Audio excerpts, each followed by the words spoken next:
बिस्मिल्लाहिर्रहमानिर्रहीम, अस्सलाम वालेकुम। Welcome to best and simple cooking secrets. आज हम बना रहे हैं घर में पराठा। आटा गूंदे के बगैर हम आटा वो बनाएंगे, पराठा बनाएंगे।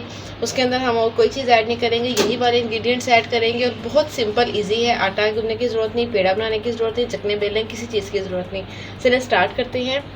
सबसे पहले हमने लिया 1 कप मैदा लिया है। हमने ये वाले कप की मेजरमेंट की है। हमने 1 कप मैदा लिया है, उसके अंदर हम डालेंगे हाफ़ टी स्पून नमक डालेंगे इसके अंदर, ये देखें। अब इसके अंदर हम डाल देंगे पानी।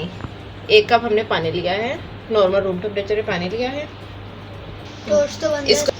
इसको हम अच्छे से मिक्स कर लेंगे, फुल अच्छे से मिक्स कर लेंगे ताकि ये जो हमारा आटा है वो अच्छे से, मतलब पतला सा हो, फुल हमने आटा नहीं बनाना।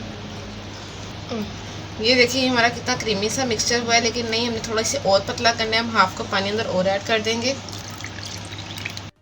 देखिए जो हमारा है वो लिक्विड अच्छे से मिक्स हमने कर लिया हुआ है फुल अच्छे से। देखिए कितना मज़े का हमारा जो लिक्विड है वो मिक्स हो चुका है। ये हम बना रहे हैं पराठा, हम बना रहे हैं मैदे का पराठा बना रहे हैं, अंडे के साथ बनाएंगे। बहुत अच्छा नाश्ता है, 10 मिनट के अंदर ये रेसिपी तैयार हो जाती है। आपने पहले ट्राई नहीं किया होगा, आप ज़रूर ट्राई कीजिएगा। अब इसके अंदर 1 अंडा ऐड करेंगे। हमने इसके अंदर अंडा ऐड कर लिया। हम इसको अच्छे से अंडे को मिक्स करेंगे। अंडे से बहुत प्यारा कलर आएगा, येलो येलो कलर आएगा। अच्छे से हमने अंडे को मिक्स करना है। देखिए जो अंडा है हमने इसके अंदर अच्छे से मिक्स कर लिया। अंडे से लाइट येलो सा कलर आएगा। उसके अंदर हम 1 टीस्पून कुकिंग ऑयल अंदर ऐड करेंगे। 1 teaspoon cooking oil. Cooking oil से ये है कि जब ये बनेगा तो बिल्कुल टूटेगा भी नहीं, क्योंकि अंडा और मैदे का मिक्सचर है। ये देखिए, अब कुकिंग ऑयल को भी अच्छे से मिक्स कर लेंगे।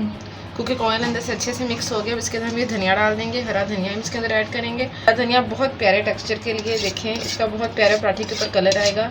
हरा धनिया अंदर ऐड करेंगे। मैंने हरा धनिया ब्रीक काट के धो लिया था। पराठे का सारा मिक्सचर रेडी हो चुका है पराठे का। ये देखिए हमने हरा धनिया भी अंदर डाल दिया। अब इसे हम फ्राई करेंगे, पकाएंगे। एक हम पैन चाहिए, हमने एक देखिए फ्राई पैन लिया है, पैन लिया, उसके अंदर थोड़ा सा कुकिंग ऑयल डालेंगे। बस इतना सा कुकिंग ऑयल डालेंगे ग्रीसिंग के लिए। आप चाहें तो यहाँ पे मक्खन और देसी घी कुछ भी यूज़ कर सकते हैं। मैं कुकिंग ऑयल यूज़ कर रही हूँ। अब हम ये देखिए किसी भी चीज़ के मदद से हम एक पराठा बना लेंगे। थोड़ी मोटी तय रखनी है आपने पराठे की, और जितना आप साइज़ देना चाहते हो। ये देखें